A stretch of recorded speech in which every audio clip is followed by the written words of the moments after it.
bumalik na po ako sa ampunan. Baka naghihintay na po doon yung ate ko eh. Anong naghihintay doon sa ampunan? Di ka pwedeng bumalik doon sa ampunan. Binayaran ko na yung bruwang almang yan.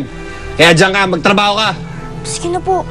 Naghihintay na po doon yung ate Emily ko. Paano na po yun? Wala akong pakialam sa kapatid mo.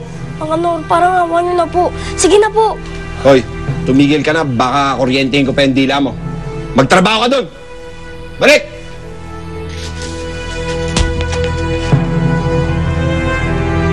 Hoy kayo! Kung sino man ang gustong tumakas dito, pagpuputulin ko ang mga paa ninyo. Balik sa trabaho!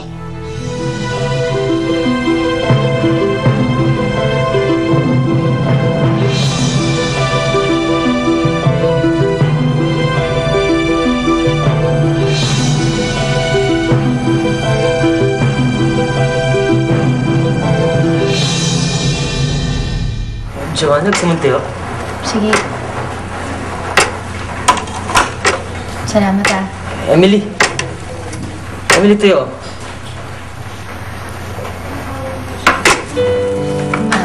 Emily, kain ka na? Paano ako makakakain kung hindi ko alam kung kumain na ba si Junix at Farah? Kung nagugutom ba sila?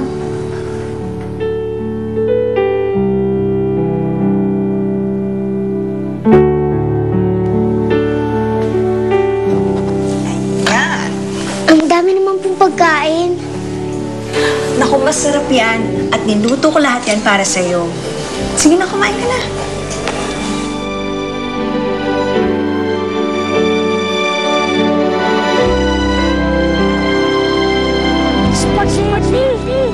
Junix! Kung kainin yan, baka mamaya kung saan ang galing yan. Ate naman ako. Oo nga ate, gutom na kami. Sakit-sakit na ng tiyan namin eh. Sina ate Emily kaya? May pagkain kaya sila?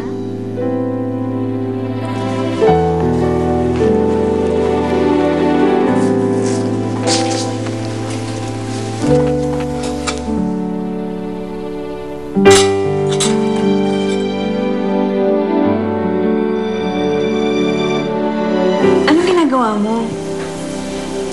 Kaya ate Emily at Kuya Junix po yung mga pagkain na to.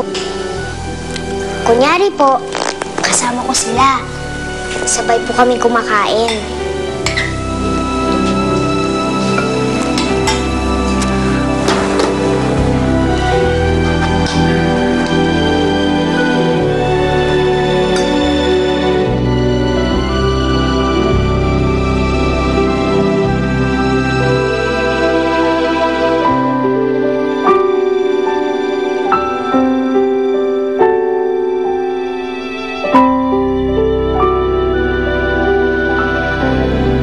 Okay ka na, boys. Kain tayo. Uy, tara, kain na.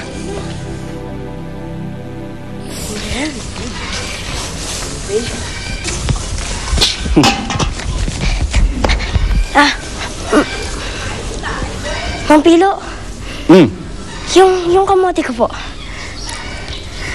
Bilin sa akin ni boss. Huwag ka raw pakainin. Parusa sa'yo yan. Ang tigas kasi ng kokote mo eh. Mang Pilo naman po, nagugutom na po ako eh. Nagugutom ka? Tabihan mo yung kabayo no? Kumain ka ng damo. Oh, bigyan na, kain kayo. Meron ba dito? Tatlo, sakto.